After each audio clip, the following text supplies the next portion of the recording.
Hi అండి, నమస్తే. Welcome to Shirin jot world. నేను మీ దుర్గానండి. ఈరోజు చేయబోయే వీడియో ఏంటంటే, వర్షాలు అయితే పడ్డాయి కదండి. క్లైమేట్ చల్లగా అయిపోయింది. మా చెట్లు అయితే మాత్రం చక్కగా గులాబీలు కానీ, మందారాలు కానీ, ఇంకా నిమ్మకాయలు కానీ ఏదైనా కూడా చక్కగా వచ్చేసాయి అన్నమాట చెట్లు అయితే కనుక.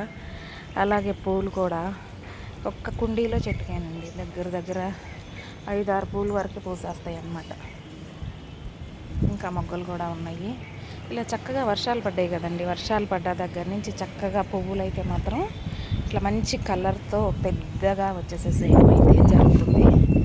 అలాగే ఇంతకుముందు నేను కుండీల్లో మీకు ఇట్లాగండి కూరగాయలు క్లీన్ చేసిన వాటర్తో పెట్టినవేనమాట. ఈ దోసకాయలు అయితే మాత్రం ఈరోజు అయితే పండిపోయినాయి కాబట్టి కోసేస్తాను. ఇదొకటి, ఈ 2 కాయలు అయితే ఉన్నాయి. కర్రీకి అయితే ఎలాగో సరిపోతాయి అన్నమాట. ఇదిగోండి, ఓన్లీ నేను వెజిటేబుల్ కడిగి వేసిన వాటర్లో వేయనండి ఇవి. ఇదొకటిను ఇదొకటి, ఈ 2 కాయలు కూడా. అలాగే కాకర చెట్టు కూడా పడింది. ఈ 2 కాయలు కూడా అట్లా వేసేస్తాను.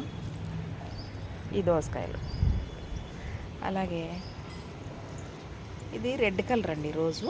ఇది కూడా అంతే, చక్కగా వర్షం పడింది కదా, చెట్టు కూడా చక్కగా ఇది వచ్చి ఇలా చిగురులు వచ్చేసి ఫ్లవర్స్ అయితే రావడం జరిగింది.